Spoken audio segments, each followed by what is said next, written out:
Eu vou passar a utilizar o mconf, que é um software utilizado pela URGS, e ainda estou me familiarizando com ele. Neste momento está havendo um eco um pouco ruim aqui. Mas enfim, vamos tocar sim, e a aula vai ficar gravada para o acesso de quem quiser depois.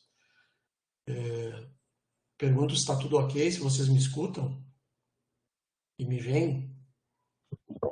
Tudo ok. Tá bom.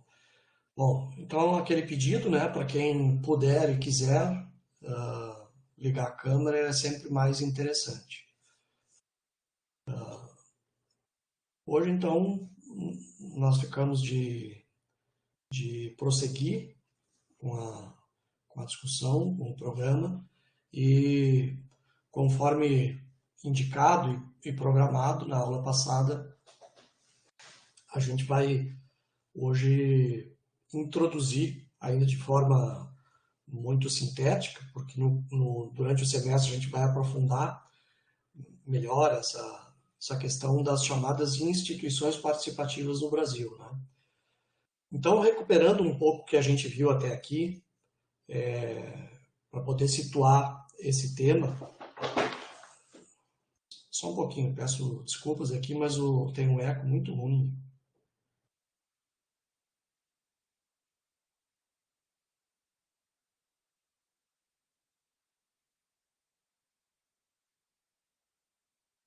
Então, recuando um pouco para situar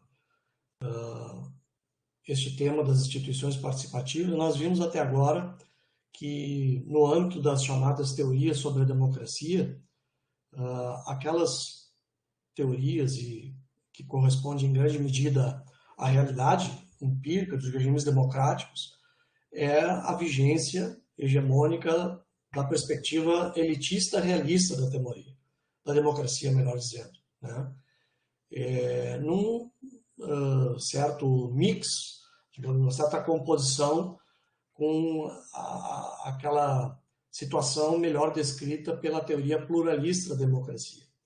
Vimos, então, que, na perspectiva das teorias democráticas e das realidades dos regimes democráticos, a democracia participativa ou processos de participação, eles, de certa maneira, podem e são instaurados de forma complementar ou até, dependendo da situação e do contexto, de forma um pouco conflitiva e até tensa com as instituições representativas da democracia participativa, né? Aquelas instituições que são clássicas dos regimes democráticos, ou seja, a representação parlamentar em larga medida, a formação dos governos a partir de processos eleitorais que se dá basicamente a partir da mediação partidária, do sistema político partidário que configura governos que, juntamente com as instituições permanentes do Estado, né, os poderes judiciários, enfim, os poderes que constituem as instituições mais permanentes do Estado, são responsáveis pelo governo, né, dos países, enfim, das regiões, e no caso subnacional, os municípios ou as cidades.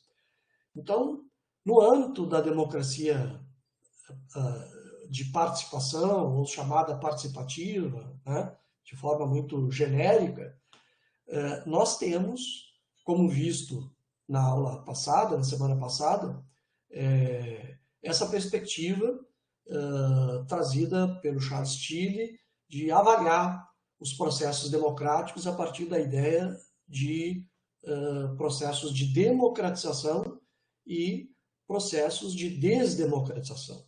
Vimos que esta perspectiva teórica e analítica ela é bastante interessante porque foge daquela análise mais estanque, bastante importante, tradicional e forte na ciência política em geral, na sociologia política, no sentido de avaliar, por exemplo, a vigência, né, de regimes democráticos, ou então a rupturas com o regime democrático e a instalação de regimes não democráticos, né, ou autoritários nesse diapasão.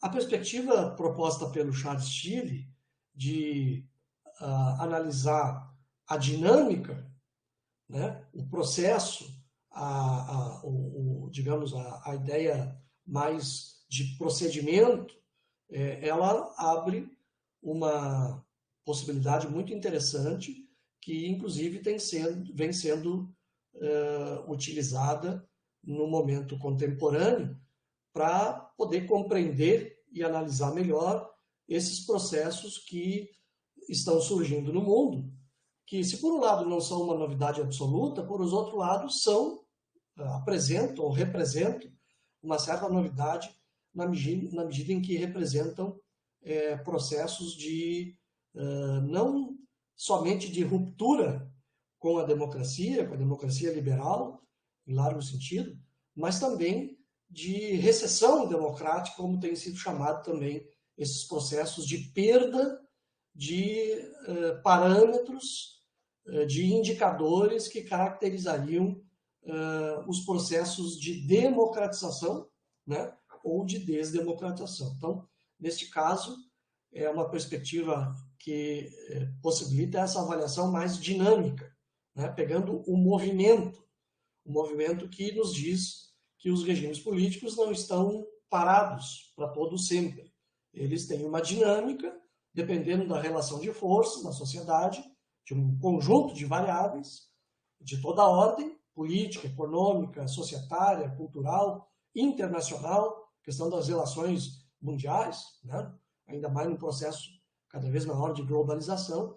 Então, esta perspectiva dinâmica, ela consegue avaliar melhor os processos de democratização, que pode significar um aprofundamento democrático, de acordo com aqueles parâmetros propostos, aqueles 4 parâmetros propostos pelo Tilley, ou, ao contrário disso, processos de desdemocratização, também avaliados a partir daqueles parâmetros propostos por Tilley. Esses parâmetros não significam uma proposição para todo sempre, né? Eu acho que o mais importante nessa perspectiva aberta pelo Tilley é a ideia de que tem muito mais potencial heurístico, tem muito mais potencial explicativo e de análise, de avaliação, esta ideia dinâmica, né? A partir de alguns parâmetros que, enfim, se pode adendar, se pode melhorar, mas são parâmetros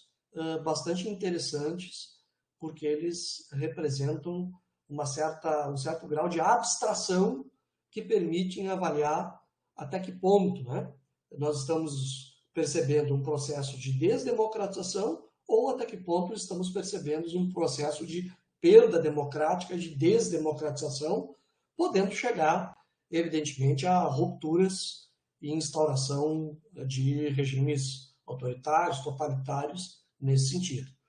Então, como nós vimos, essa é uma perspectiva muito interessante para o momento contemporâneo, e no caso brasileiro, isso é muito interessante, muito proveitoso, porque a gente consegue compreender melhor, por exemplo, a transição à democracia no Brasil, né?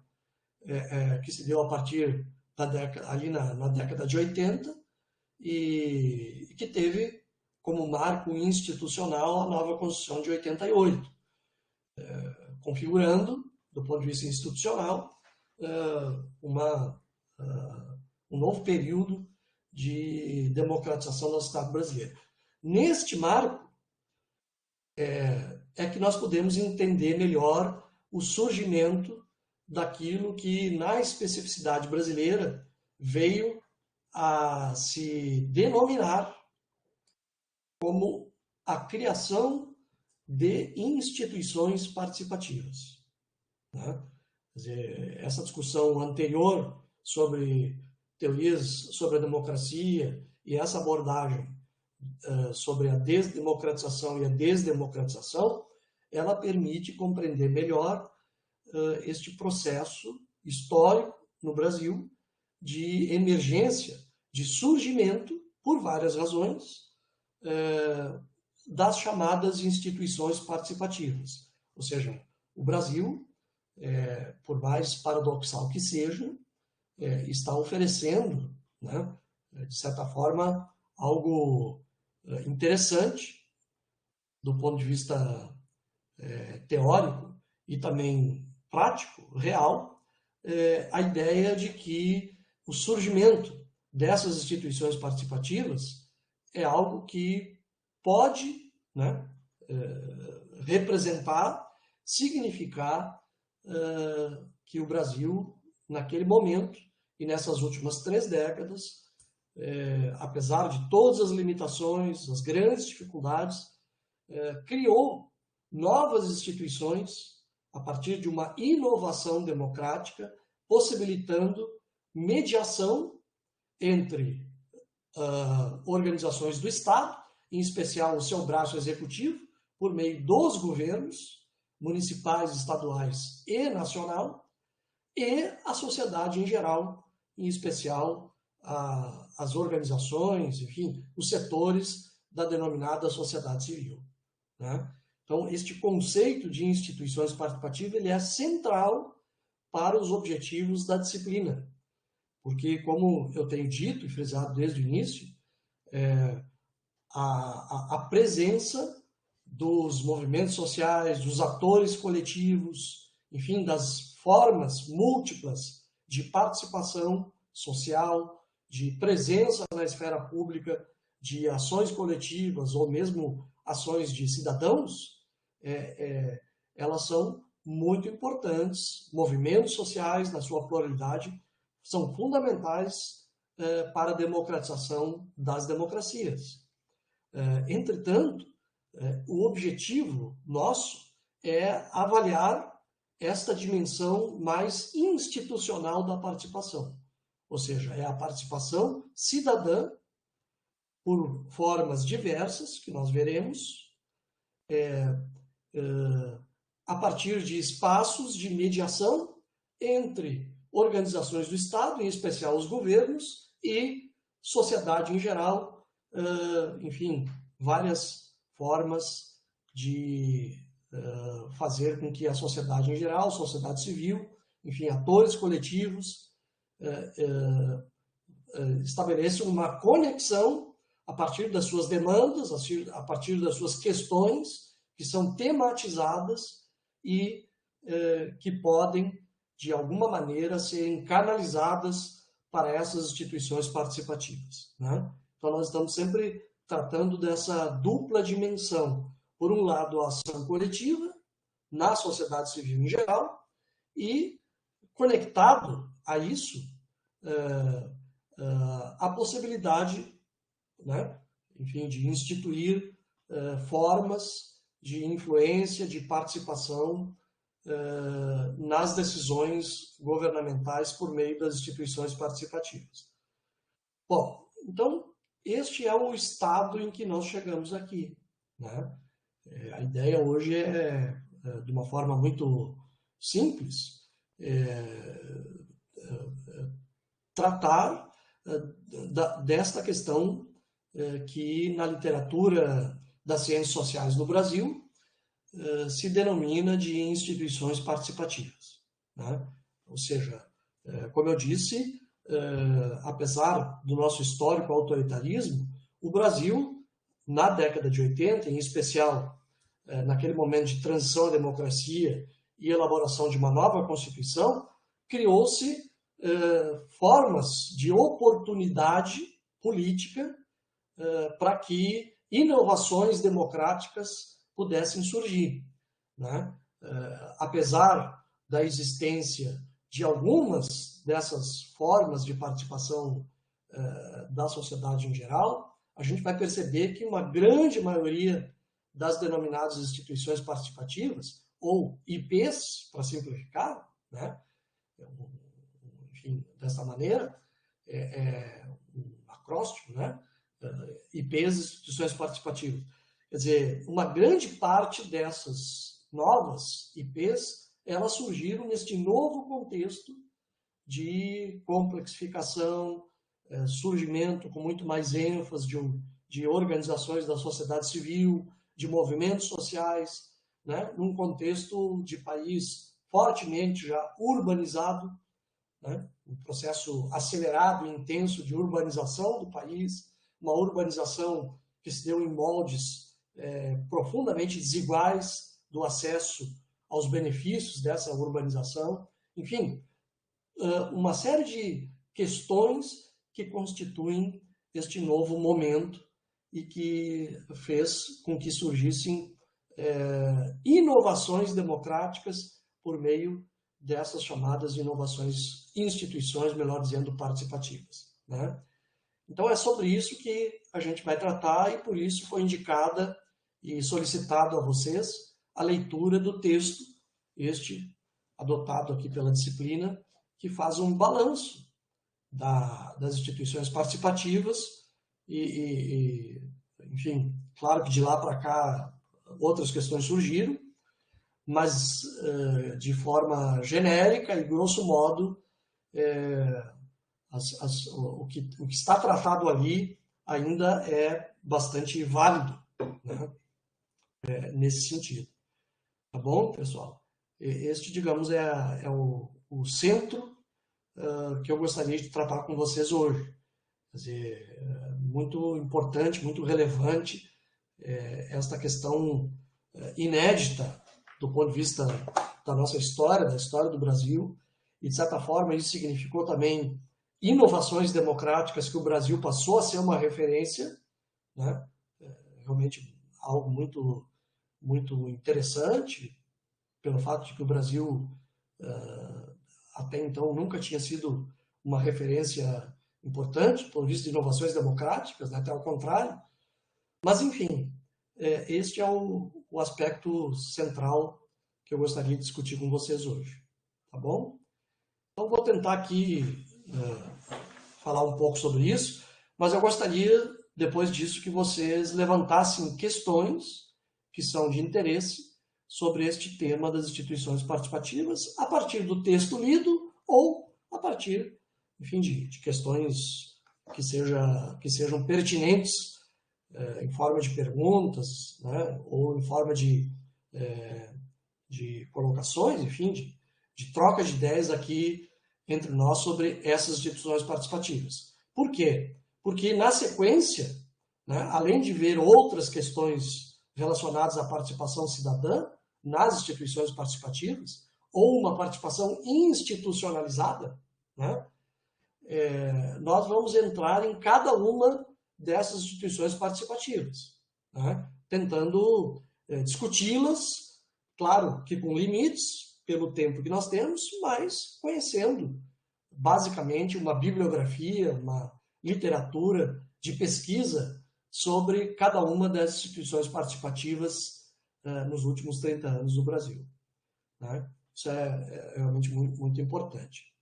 Então, vamos ver aqui se eu consigo. Eu passei a utilizar o MConf, esse que é um software utilizado pela URGS, e ainda terá alguns dias aí de aprendizado, de lidar e tal, mas eu vou tentar aqui compartilhar com vocês uma lâmina muito simples para poder falar deste conceito, né?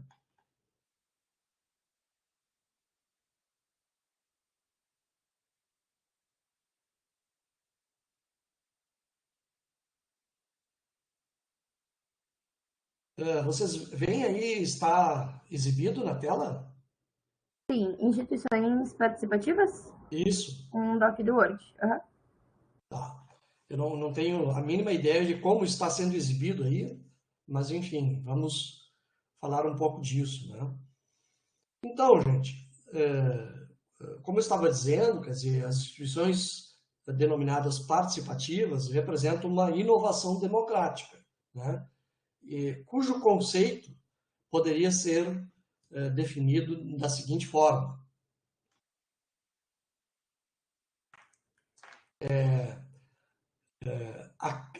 O que seria então uma instituição participativa ou essas instituições participativas, né?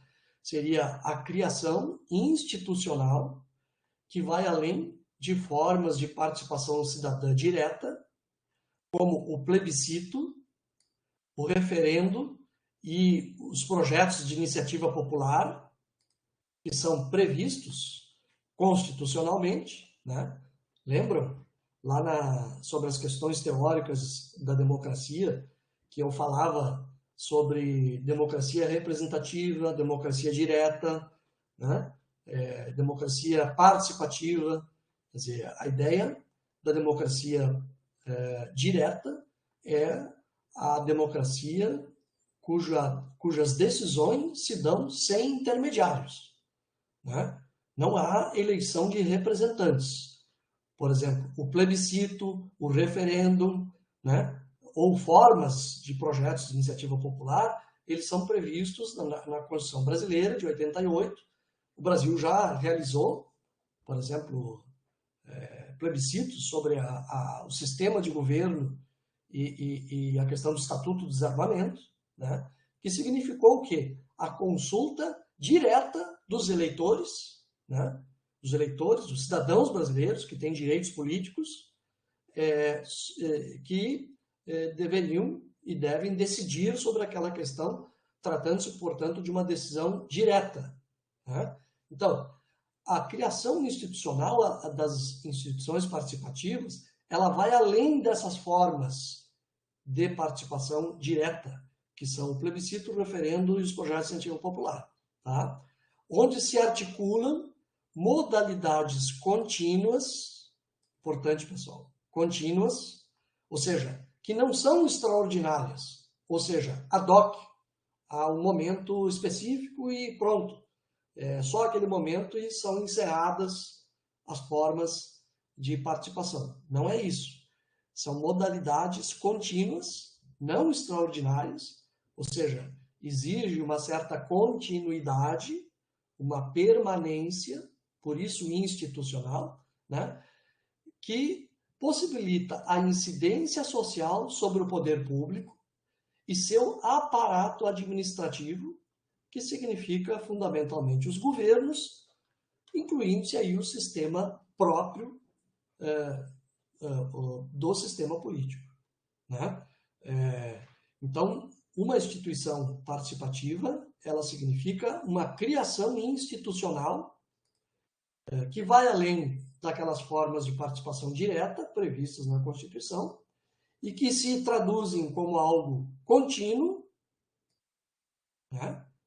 Não simplesmente ad hoc ou extraordinário, que permite, então, a participação ou a incidência social sobre decisões do poder público ou sobre questões de caráter público, incidindo, né, no sistema político administrativo que cabe a esta questão, ou as questões pertinentes, né? Então, aqui nós temos uma definição genérica que possibilita a gente identificar, no caso brasileiro, uma criação, a partir da década de 80, com aumento bastante significativo de algumas instituições participativas que podem ser identificadas numa breve lista aqui estabelecida, né?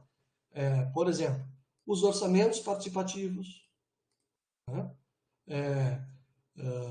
Os conselhos de políticas públicas ou de direitos, vou botar aqui, ó, ou de direitos. O que são esses conselhos? São aqueles previstos constitucionalmente, por exemplo, da saúde, da educação, da assistência social, ou aqueles que são criados de acordo com alguma dinâmica específica.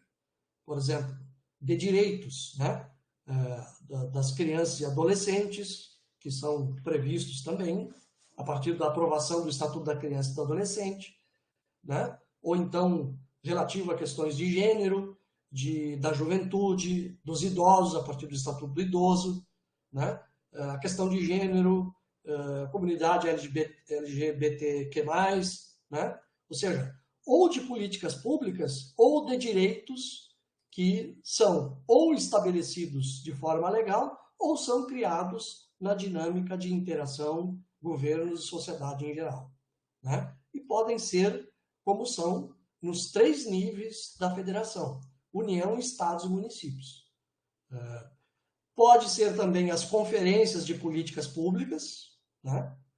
Também um procedimento e instâncias que já foram bastante utilizadas em várias questões de caráter de interesse público, né? Por exemplo, na questão urbana, quando foi criado o Conselho Nacional das Cidades, que realizou várias conferências nacionais nos 3 níveis da federação sobre temas urbanos, né? Política para moradia, transporte, etc., né? Enfim, conferências em várias questões utilizadas desde a década de 80, né? Também os conselhos do plano diretor, este que é um tema de planejamento urbano, né? Que passou a ser obrigatório a partir da aprovação do Estatuto das Cidades, em 2001, que regulamentou os capítulos da política urbana aprovados na Constituição de 88, né? As audiências públicas, que passaram a ser obrigatórias, aí nós temos a Lei de Responsabilidade Fiscal e várias outras questões que exigem a obrigatoriedade de audiências públicas com um caráter consultivo, isso é muito importante, né? Para discutirmos posteriormente, ou outros fóruns permanentes, né? Junto a governos, junto a questões do poder judiciário, enfim, fóruns que de alguma maneira possibilitam esta interação, né, institucionalizada entre sociedade e Estado a partir das suas instâncias governamentais, sejam elas executivas, legislativas ou dos poderes judiciários, né? Então aqui é uma lista, né, que não entra em questões legais. Vejam, não é uma exigência legal. Nós não estamos lidando aqui, quando se fala de modalidades contínuas, não deve ser confundido com uma exigência legal. Vou dar um exemplo para vocês, muito próprio sobre isso. O orçamento participativo de Porto Alegre não é uma instituição participativa legal, ou seja, legalizada, porque não há nenhuma lei, nunca houve nenhuma lei que tratou de regulamentar legalmente o orçamento participativo da cidade, né? Tem toda uma história sobre isso, que não é o caso aqui de entrar na discussão sobre esse tema. Mas o fato é que a existência de uma instância institucional de participação permanente ou razoavelmente contínua, né, ela não se refere a uma exigência legal. Pode ser, como por exemplo é o caso aqui dos conselhos, né, onde há uma grande legislação, uma grande não, mas há muita legislação em vários conselhos de políticas sociais que são, inclusive, obrigatórios, sob pena de não haver repasse de recursos constitucionalmente estabelecidos. É o caso da saúde, é o caso da educação fundamental, é o caso da assistência social, a partir da aprovação da LOMA, a Lei Orgânica de Assistência Social no Brasil. Tá? Então, isso é uma questão. Não confundir com exigência legal. O permanente aqui, o não extraordinário, ele diz respeito a uma dinâmica institucional, né, que pode, num determinado momento, deixar de existir diante de um contexto de desdemocratização. E é isso que nós estamos vendo no Brasil, principalmente a partir de 2016, a partir do momento em que se constituiu um novo contexto político desfavorável à democratização e à participação cidadã, principalmente na União, no governo federal, com o fechamento de vários conselhos, de várias instâncias de participação cidadã, menos aquelas em que existe uma legislação constitucionalmente estabelecida, né? Portanto, não se trata de uma exigência legal. Segunda questão, não estamos aqui tratando do caráter deliberativo ou consultivo da participação. Ou seja, aquilo que diz respeito ao qual é o poder real dessa participação cidadã. Né? Poder real. Então, não estamos tratando aqui. São casos e instâncias diferentes. Depende muito de várias questões que surgem na dinâmica, no desenho institucional de cada uma dessas instituições participativas. Né? Algumas delas têm um poder muito maior de deliberação, um poder compartilhado entre sociedade e governos, outras têm um poder de antemão consultivo ou meramente consultivo, como são o caso das audiências públicas, né? Legalmente previstas para uma grande parte de decisões a serem tomadas. Né, pessoal? Então, a segunda questão aqui é muito importante. Não se está falando do caráter ou do poder real que essas instâncias têm, essas instâncias participativas têm. Depende. Né? O quanto elas serão de um poder real de decisão ou né, com muito menos. Pode estabelecer um certo gradiente, e esse é um tema que nós veremos mais adiante. Como as teorias lidam com essa questão do poder de decisão, do caráter deliberativo, digamos assim, das instâncias de participação, na medida em que nós estamos tratando de instâncias de democracia participativa ou de instituições participativas que são complementares da democracia representativa em geral. Né? Nós estamos tratando aqui, digamos, de uma democratização, né? Pegando esse conceito aí do Chile, que prevê instituições representativas,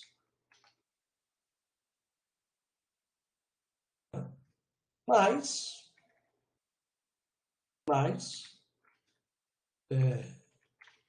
instituições participativas. Certo?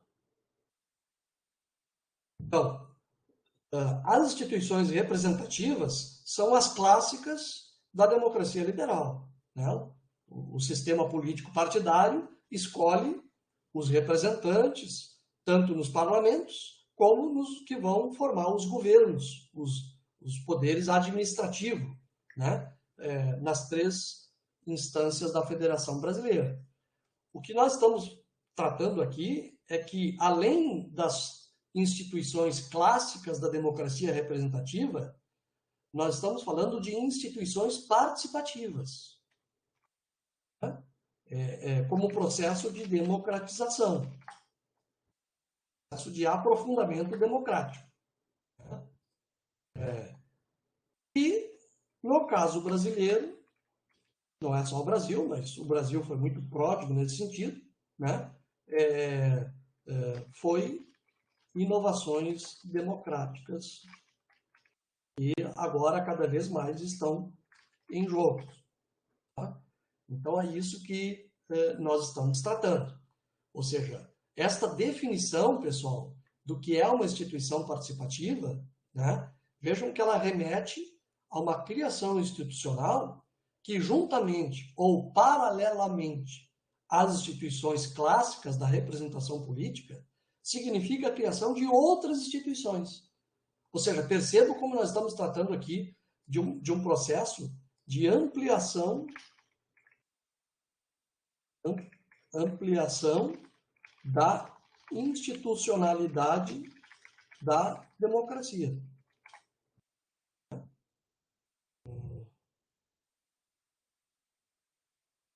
Ampliação da institucionalidade da democracia. Quer dizer, todo o arcabouço institucional da democracia, quando se trata de criar novas instituições participativas, que podem ser legalmente estabelecidas ou não, a depender né, nós estamos tratando de uma possível ampliação da dimensão institucional da democracia, né? Então, é isso que nós estamos tratando. Bom, então, entrando um pouquinho aqui, né, hoje nós estamos apenas introduzindo esse tema, e essa lista aqui não esgota, mas é a principal, a lista das principais instituições participativas criadas no Brasil, né? O primeiro deles aqui, como a gente pode ver, vocês sabem disso, presumo, né? O Brasil é tido como o país, e Porto Alegre é o local, citado internacionalmente. Nós poderemos e deveremos, pelo menos, discutir, né, de forma ainda que sintética, mas as questões envolvidas em torno dos orçamentos participativos, mas o fato é que Porto Alegre, no final da década de 80, início da década de 90, foi a cidade onde se destacou, né, pela criação dos orçamentos participativos, e isso acabou assumindo uma dimensão internacional.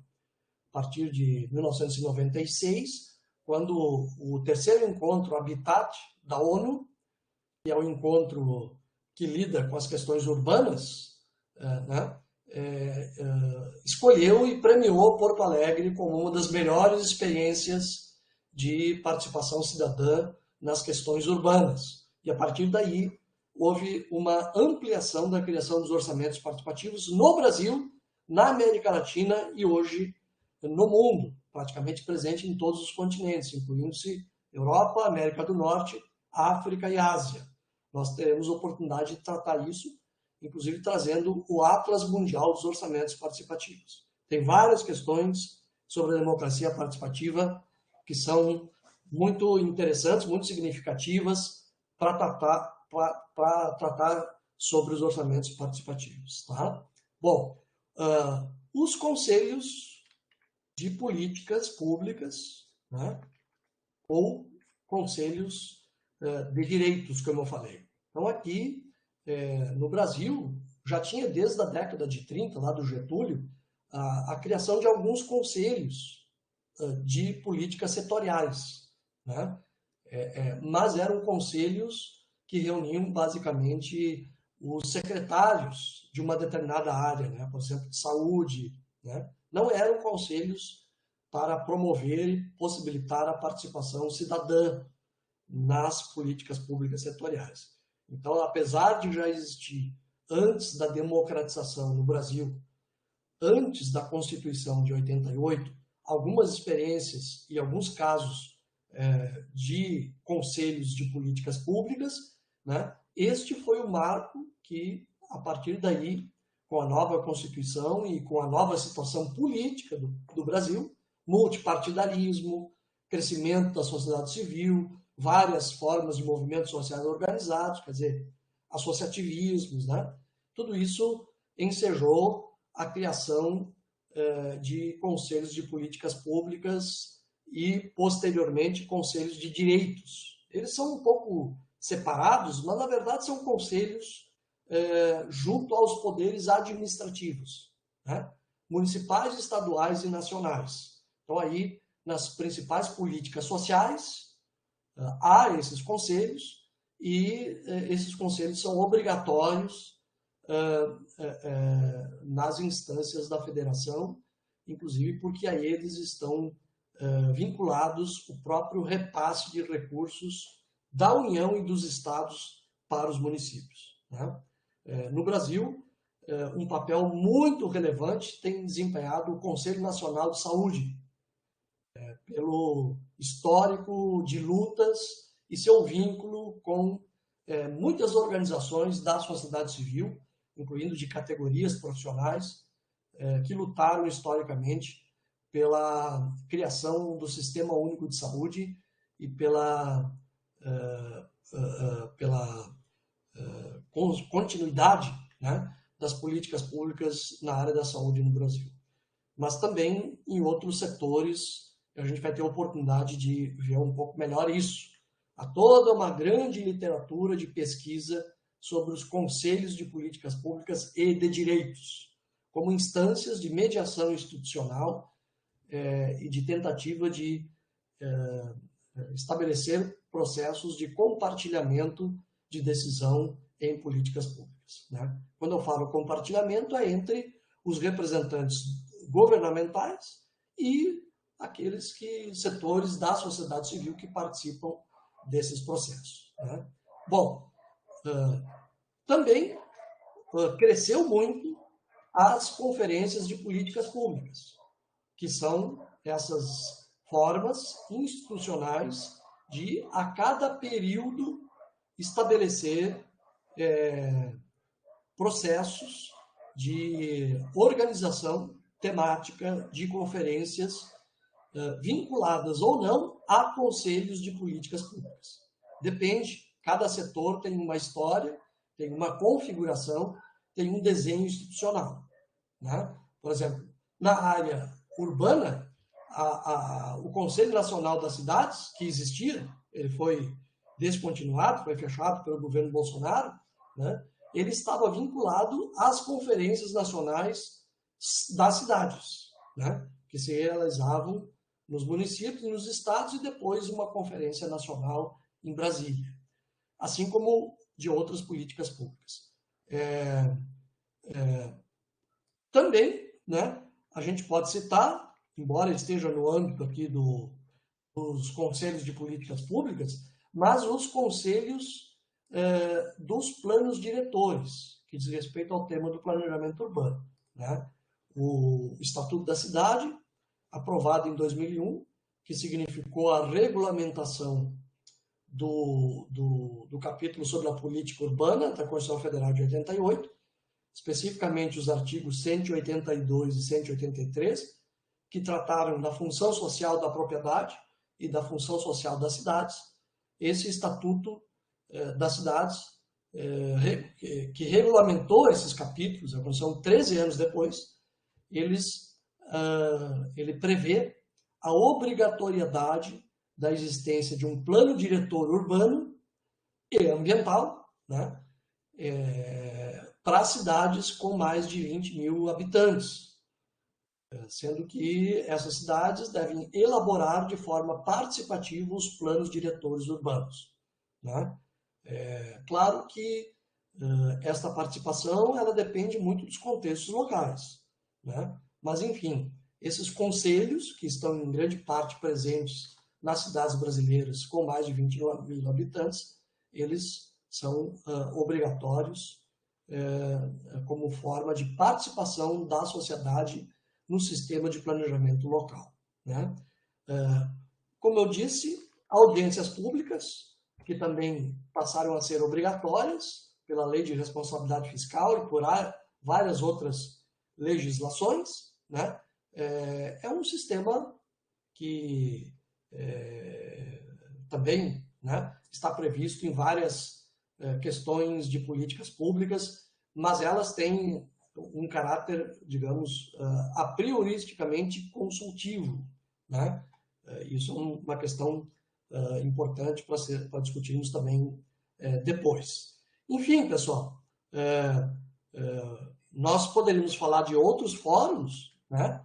E na nossa lista aí prevista para discussão aqui na disciplina, a gente poderia falar também, né, em formas de participação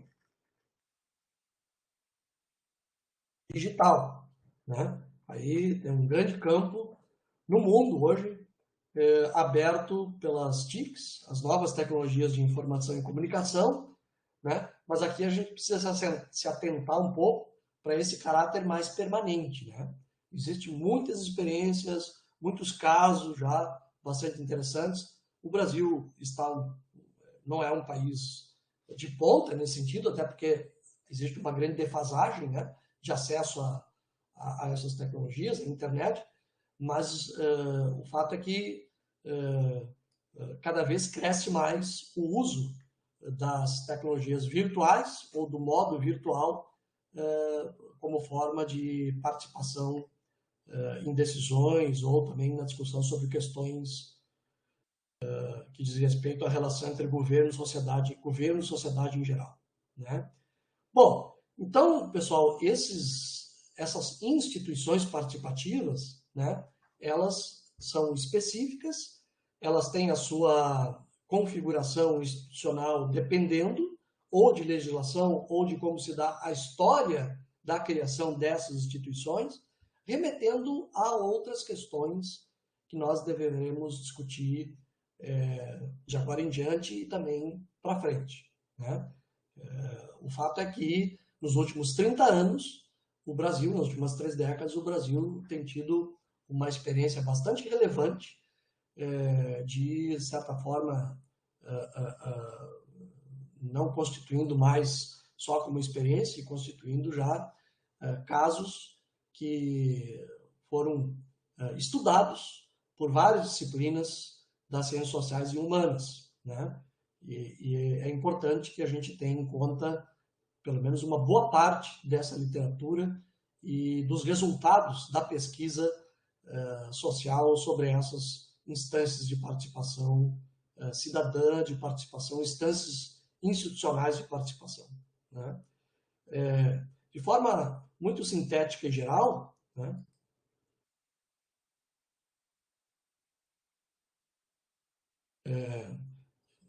É este o tema para hoje, gente, e cuja leitura, né, é interessante, é necessária para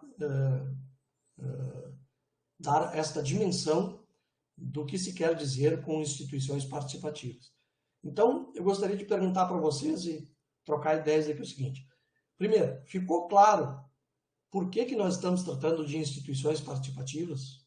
Segundo, perceberam qual é a relevância no âmbito das teorias sobre a democracia da criação de instituições participativas, juntamente e paralelamente à vigência das instituições clássicas da democracia representativa?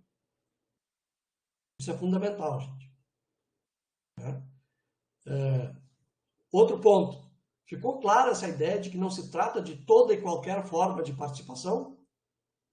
E isto, evidentemente, pode ser relevante e é relevante, mas quando se trata de instituições participativas, nós estamos falando daqueles mecanismos, daqueles instrumentos, daqueles espaços de interação e de mediação entre governos ou instâncias estatais e sociedade em geral. De uma forma um pouco mais permanente, embora esta permanência, assim como a democracia liberal de forma geral, nunca é assegurada, né? Ela depende sempre de uma dinâmica histórica. Né? Portanto, ela pode regredir, ela pode avançar, ela pode... Né? É o caso de várias situações mundiais e é o caso brasileiro neste momento. Inclusive, é tipicamente o caso de Porto Alegre hoje. Processo de desdemocratização, não só pelos retrocessos no orçamento participativo, mas também em outras instâncias e outras instituições de participação cidadã, como é o caso dos conselhos, é o caso do planejamento urbano, do plano diretor, mostrando o quê? A dinâmica histórica desses processos. O fato de estar assegurados em lei, de estarem asseguradas em lei, não significa necessariamente a continuidade da existência real das instituições participativas. Como tudo na vida, né? O fato de termos um direito consagrado e previsto legalmente não significa, embora possa significar, né, provavelmente, mas não significa necessariamente, a vigência prática daquele direito. Né? Se fosse assim, a nossa Constituição, apesar de todos os percalços, asseguraria, né, muitas questões que diz respeito ao conflito distributivo, à igualdade social, a direitos sociais, a direito de cidadania, etc. Né? Por exemplo, o direito à moradia é previsto constitucionalmente. E qual é a situação real de uma grande parte da população brasileira em relação ao direito à moradia? Né? E por aí vai, gente. Então, é sempre uma questão de cotejar aquilo que está previsto do ponto de vista institucional e legal e aquilo que constitui a realidade prática é obviamente que o direito como campo, né, o campo jurídico-político é muito relevante, obviamente, né? Mas ele não assegura por si só uma realidade empírica, né, que seja compatível e coerente com essa dimensão institucional e com o arcabouço legal, jurídico e político de uma determinada sociedade. Né, gente? Isso é uma dinâmica permanente que depende de outras questões, enfim, do fato de que por trás ou além, né, do marco jurídico-político, tem que haver forças sociais e políticas que sustentem, né, a tradução dessa dimensão institucional e legal para a realidade fática, né, para a realidade, enfim, sendo redundante, empírica. Né? Então, Professor, gente, pergunto, essas questões que eu levantei estão claras, ficaram claras para vocês na leitura desse texto e naquilo que eu expus até agora? Gostaria de escutá-lo sobre isso. professor, me ouve? Tem que pegar aqui, desculpa. Pode repetir? Oi, boa noite, me ouve? Sim. Professor, tá, sobre por que a gente está falando e tudo mais, eu acho que eu entendi perfeitamente. Eu acho que vai se encaixar muito com o texto apresentado na última aula, né? Da democratização e desdemocratização. Acho que ficou muito claro isso. Trouxe o exemplo de Porto Alegre, né? A gente está tendo desmantelamento de conselhos e do processo do orçamento participativo. O que eu fiquei em dúvida, eu não sei se o senhor pode repetir, aquela lista de conselhos e instituições participativas que você mostrou no arquivo, eles não seriam legais porque eles não foram nem instaurados por lei nem por decreto, isso? Eu não sei se eu entendi bem essa parte dessas diferentes instâncias participativas. Eu gostaria, se possível, que tu retomasse isso. Uhum. E também, só a título de curiosidade, achei aqui na estante um livro seu com pós-fácio Legal. do professor Boaventura. Acho que a Uhum. gente vai ler algum trecho desse capítulo, não sei se um capítulo desse livro, não sei se está lá no nosso programa, mas achei aqui, vou começar a ler. Era do meu cunhado, fazia economia na URGS, tem até um nomezinho. Achei bem bacana, mas enfim. Só a título de curiosidade, achei aqui os Ah, seus livros. que bom, certo. E a gente vai ter a oportunidade de discutir, de estudar um pouco mais, né, os orçamentos participativos e, em especial, a nossa experiência aqui de Porto Alegre, né, que é pioneira e é uma referência mundial, assim, muito, muito importante. Realmente é uma dimensão muito impressionante, assim. E aí, eu não lembro exatamente agora se está previsto algum capítulo aí do livro que foi resultado da dissertação do mestrado em sociologia que eu fiz. Eu até continuei estudando essa questão depois do doutorado. Eu não lembro exatamente agora, mas certamente eu posso colocar à disposição, né, um capítulo ou mais, enfim, desse estudo aí, demonstrando na Constituição do AP aqui de Porto Alegre, porque ele é uma instituição participativa que foi de caráter democratizante, né, por várias razões que nós podemos retomar essa proposição aí do Tille, né. Mas sobre a primeira questão que tu levantou, o que eu acho importante deixar claro é que nós não podemos definir uma instituição participativa somente pelo marco legal, somente pela existência de uma lei ou de algum regulamento. Uma instituição participativa pode estar prevista legalmente, como é o caso da grande maioria dos conselhos de políticas públicas, ou pode não estar prevista legalmente, mas representar uma institucionalização da participação, porque ela tem regras, ela tem uma continuidade, ela é reconhecida por vários atores. Entendem essa diferença? Né? Quer dizer, aí nós estamos lidando com um conceito mais sociológico de instituição. Uma analogia. A instituição do casamento ela não existe só porque legalmente ele está estabelecido, né? Nós poderíamos falar em relações, enfim, de casamento e tal, como existência prática, real, como algo que é reconhecido como tal. Né? O quanto isso é estabelecido legalmente, bom, existe todo um campo do direito de família, o direito, né, civil e tal, que trata disso. Mas o fato é que uma instituição participativa não se define pelo fato, ou não se define somente, ou, né, principalmente pelo fato de ela estar prevista legalmente. É mais do que isso.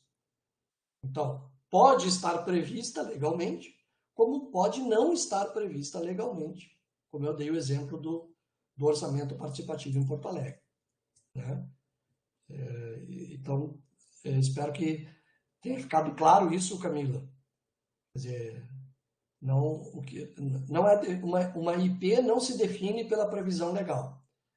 Ela se define por esse caráter de maior permanência, ou seja, pelo caráter de não extraordinariedade.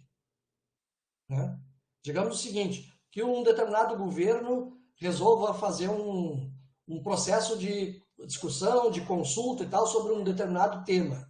Bom, ele está tratando aquilo no âmbito institucional e tal, mas não podemos entender que foi criada ali uma instituição participativa.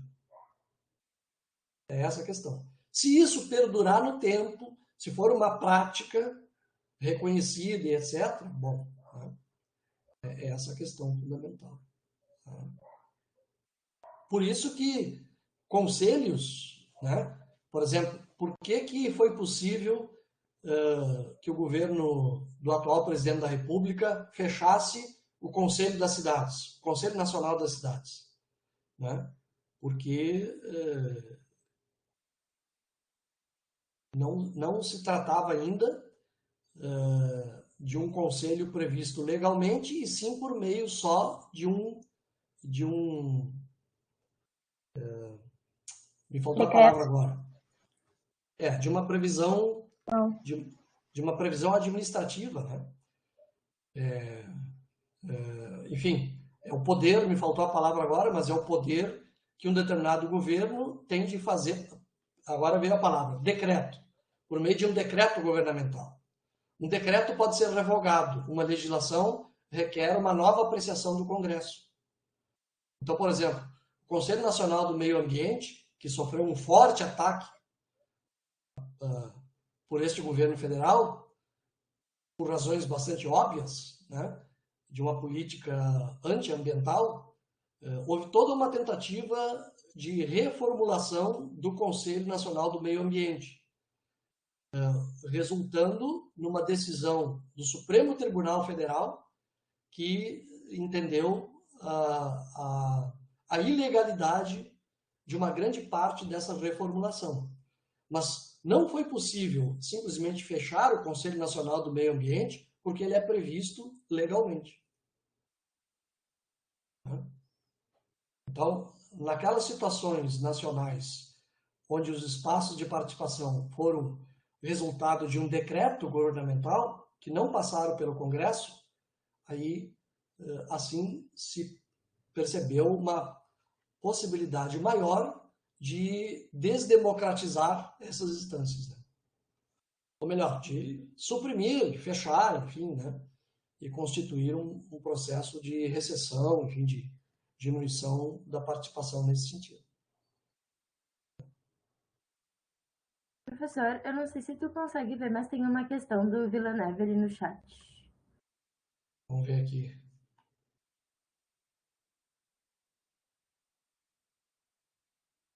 Sim.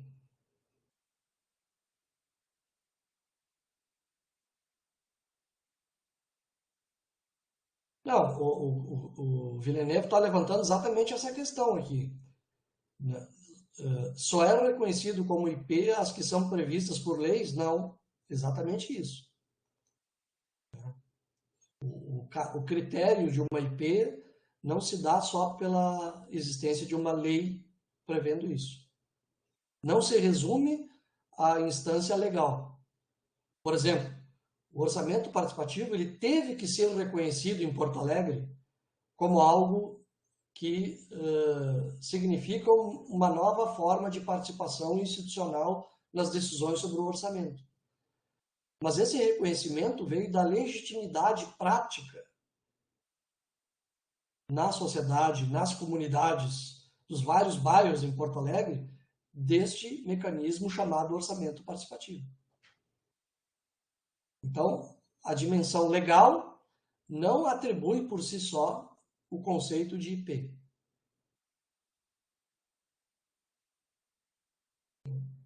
Daí também, porque no caso de Porto Alegre, os vários governos oriundos de eleições não tiveram possibilidades políticas de simplesmente acabar com essa prática. Porque o custo político para isso seria muito elevado. Apesar do OP não estar previsto legalmente. O que tem é uma previsão nacional, na Lei de Responsabilidade Fiscal, que diz que o orçamento público deve ser elaborado com participação das comunidades e tal, com participação da sociedade e tal, né? Ou seja, há uma previsão que permite, que autoriza, mas não uma previsão de obrigatoriedade dos orçamentos participativos.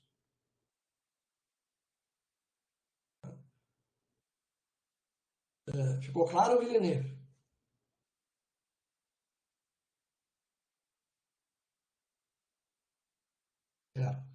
Uma questão muito importante é essa dimensão da democracia participativa por meio da criação de instituições participativas, né?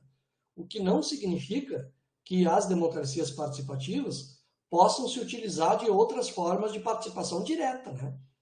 Um plebiscito, um referendo, uma consulta, enfim. Aí nós vamos entrar numa questão que veremos com mais pormenor, que é se a participação é mais direta, menos direta, se tem representação eleita no âmbito da participação, qual é o caráter dessa participação, se ele é consultivo, se é deliberativo. É toda uma questão que diz respeito ao que se denomina de desenho institucional. Ou seja, quais são as regras do jogo? Sobre que regras do jogo se dá essa interação entre governo e sociedade? Então, é toda uma discussão que nós iremos aprofundar na sequência do semestre. Tá, gente? Professora, eu não li ainda o seu livro, mas, por exemplo, o orçamento participativo em Porto Alegre é deliberativo, né? Ele é um poder compartilhado, ou pelo menos foi, né? Hoje ele não se caracteriza mais com esse compartilhamento de poder. O que significa isso? Uma grande parte das decisões sobre prioridades orçamentárias são definidas pelas 16 ou 17 regiões da cidade em assembleias públicas, e uma grande parte das decisões são definidas a partir de proposições do governo municipal, né? Pelo menos era assim.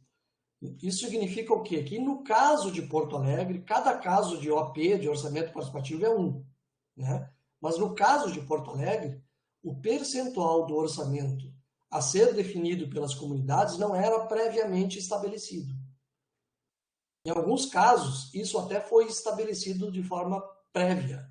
Por exemplo, 50% do orçamento, a despesa, né, de capital, os investimentos, metade seria definido pelas comunidades e metade pelo governo. Este não foi o caso de Porto Alegre.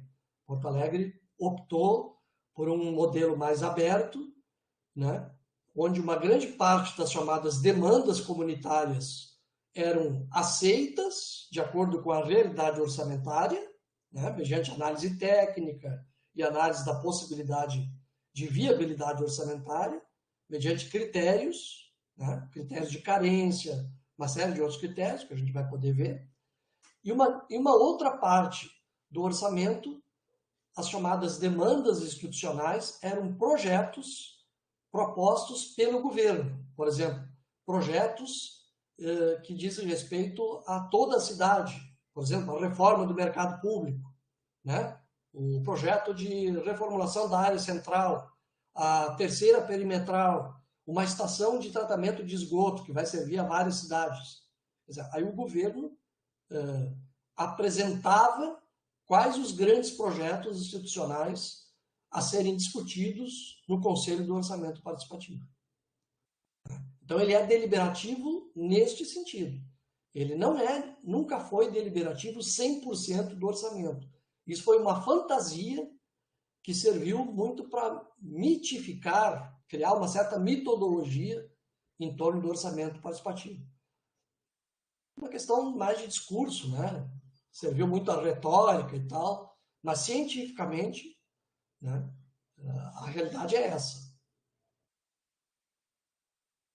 E me parece algo muito interessante, porque, por um lado, o governo é obrigado a apresentar os seus projetos de caráter global, né? Propor, discutir, justificar por que são projetos importantes, favorecendo a transparência, né? A contabilidade social, né? E, por outro lado, as comunidades, né, têm uma grande oportunidade para dizer quais são as suas prioridades para valer no próximo orçamento, né, no orçamento do ano seguinte. É uma experiência que a prática real nos fala muito mais de uma decisão compartilhada, ou que seria uma cogestão, do que uma autogestão, no sentido de que a comunidade teria poder total, né? Ou seja, em cidades complexas e grandes, eu acho que isso não é possível. Porque os governos são eleitos também para assumir responsabilidades, desde que eu faço de maneira transparente, né? Agora, uma grande parte dos orçamentos participativos, no Brasil e no mundo, eles deliberam sobre um pequeno percentual dos orçamentos. Isso é real. Muito aquém do que foi a experiência de Porto Alegre, que é tida como uma experiência de alta intensidade, digamos, né? Uma experiência que foi bastante positiva, no sentido de impactar a distribuição de recursos, o acesso ao saneamento básico, a pavimentação, enfim, várias questões que, em geral, não são priorizadas, né? Isso é relevante. Tem muitos estudos sobre isso, né? Uma gama muito grande de estudos mundiais sobre os orçamentos participativos a partir de vários aspectos, né? Bastante interessante. Mais questões, gente, que vocês acham importantes do que a gente está falando aqui?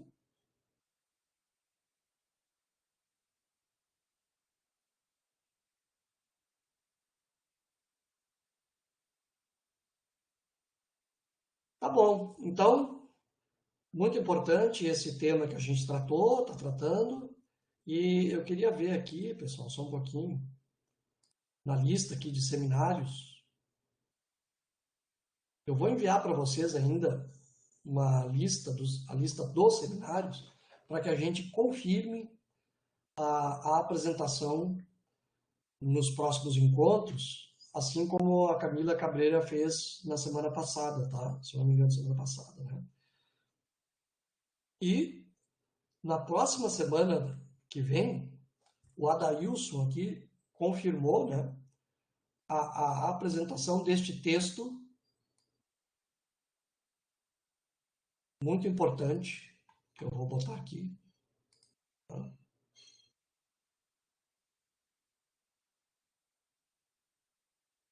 Da professora Evelina Danino, que trata das várias correntes e tendências de participação social no Brasil.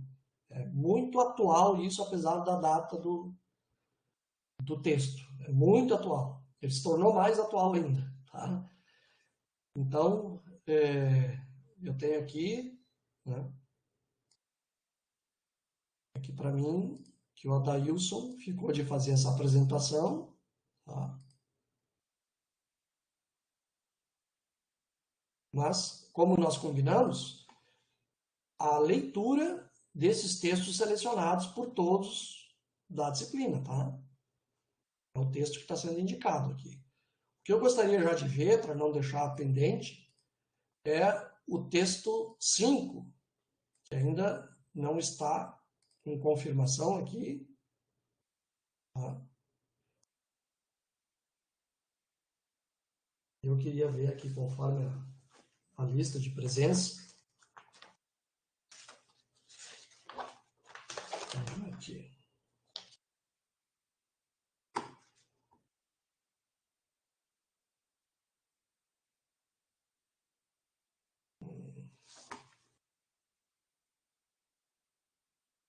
Diego. Só um pouquinho, pessoal, estou vendo aqui.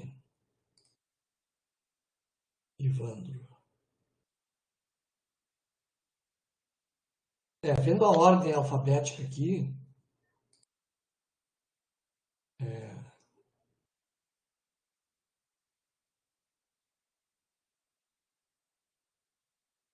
uhum.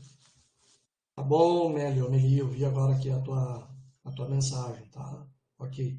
Mas eu estou vendo aqui na ordem dos textos e eu queria ver com o Diego de Oliveira, a apresentação desse texto 5 aqui. Diego, nos escuta?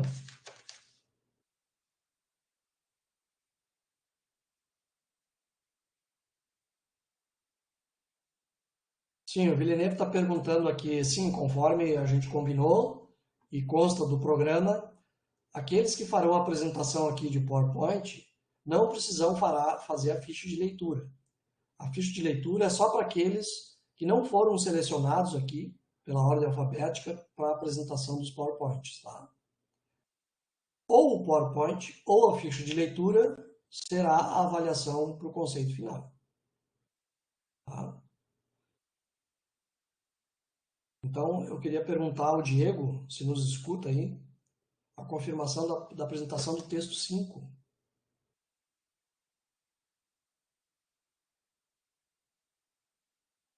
A Eugênia nos escuta? Está presente, Eugênia Ozio?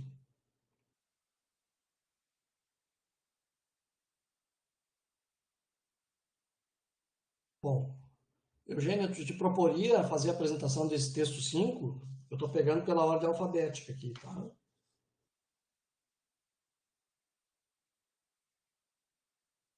Ok, Eugênia? Sim? Então tá, eu já vou anotar o teu nome.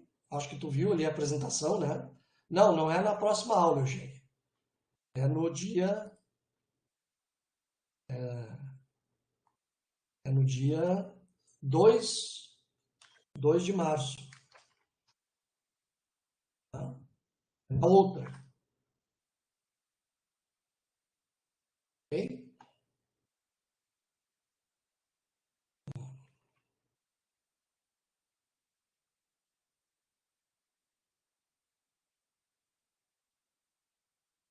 Tá.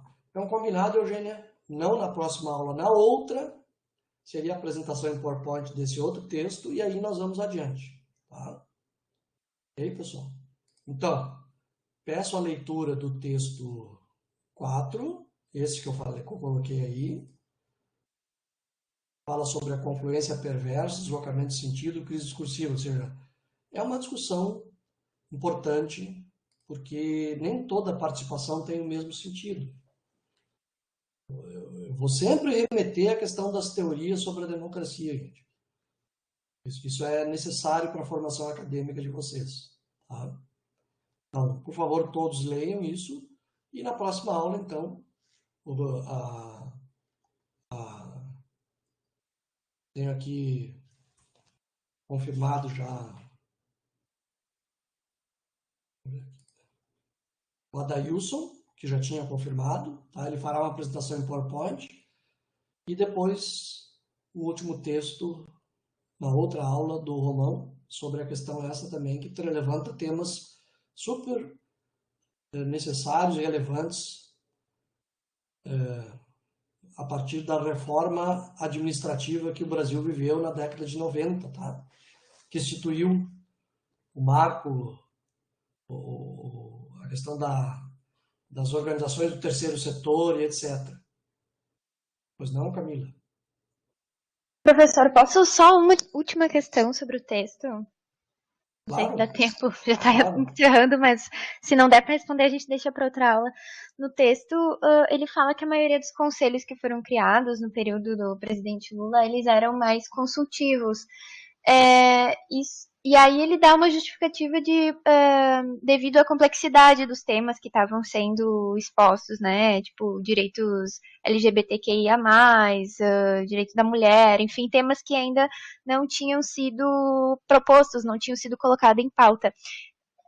Eu Uhum. posso considerar só essa justificativa para ter sido instaurado como um governo, como um conselho consultivo, ou isso também tem alguma, eu acho, acredito que sim, uh, alguma questão de governo, assim, porque a maioria foram criados por decreto, né, e não por lei. Então precisa de Uhum. votação no Congresso, né, e aí precisa de votos do governo, enfim. Não sei se a justificativa dos autores não é talvez muito simples, para dizer que são só devido à complexidade dos temas, né, que seriam conselhos Uhum. consultivos deliberativos.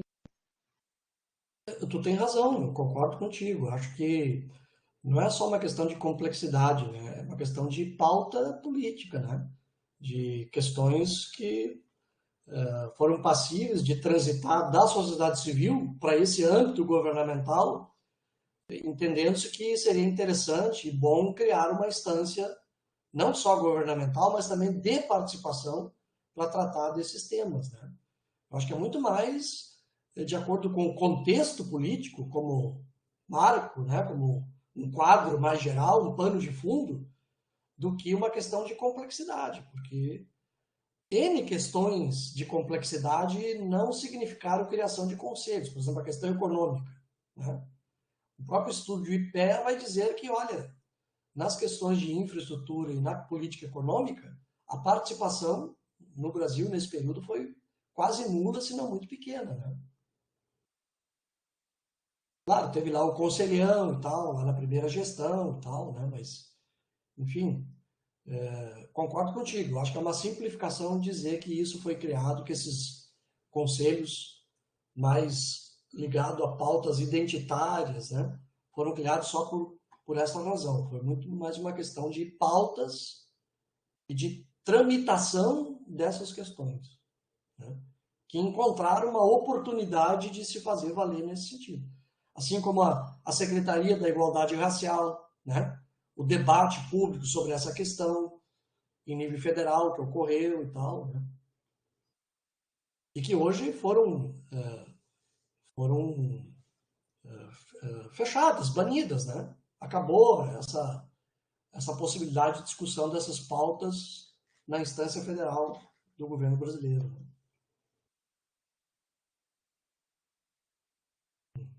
O que a gente vê hoje é o contrário disso por meio da Fundação Palmares, né? Bem ao contrário. Bom, então eu vi aí que, eu não sei a pronúncia, se é Meli ou Melim, mas que nós poderíamos acertar para o texto É 6 Meli, esse. é Meli? Meli. Mas eu acabei de ver que eu tinha sido sorteada para o texto 11. Ah, tá. Deixa eu ver aqui Mas não então. é um problema também, professor, se precisar. Tá. Uhum. Se precisar, posso apresentar dois. Eu só não poderia apresentar na primeira semana de março, mas depois, como é na segunda, dia 16, se precisar, posso apresentar, professor. Tá. Não é um Então, problema. vamos. Acho melhor a gente combinar assim.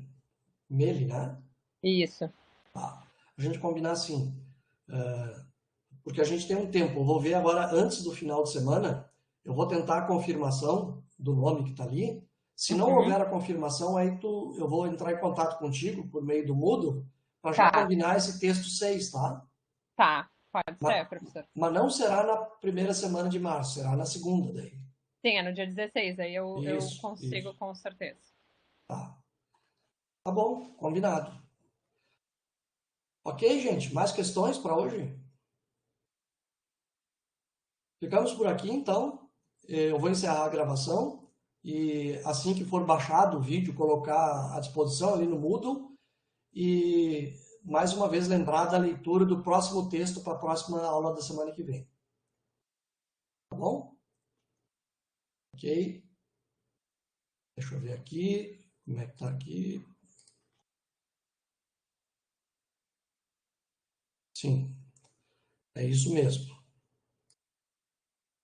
Tá. Muito Professor, obrigada, professor. Oi, para eu te mandar um e-mail, eu mando pelo Moodle ali ou eu mando por algum outro e-mail só para te explicar por que que eu estava ausente nesse início de semestre, que é uma situação bem complicada na família. Tive que conversar com outro professor ontem também sobre isso. certo. Foi Tanto só para. faz, tu pode tanto usar o meu e-mail como o Moodle, fica à vontade para Tá, escrever e falar sobre isso. Eu tá. estou Qual vendo é, aqui, a Laura Oliveira trancou, né? Então eu vou ver aqui também na, qual o na teu nossa. e-mail, professor? Eu vou botar agora aqui, tá? Tá. Vou botar aqui. Mas a Laura, pelo meu registro, não estava inscrita aqui no seminário, mas eu vou ver isso daí. Isso, é esse e-mail que a Camila botou aí. Obrigada. Tá bom. Então tá, pessoal. Boa noite, obrigado pelo encontro de hoje. Qualquer coisa à disposição no e-mail ou no próprio Moodle. Boa noite, pessoal. Até mais. Boa noite.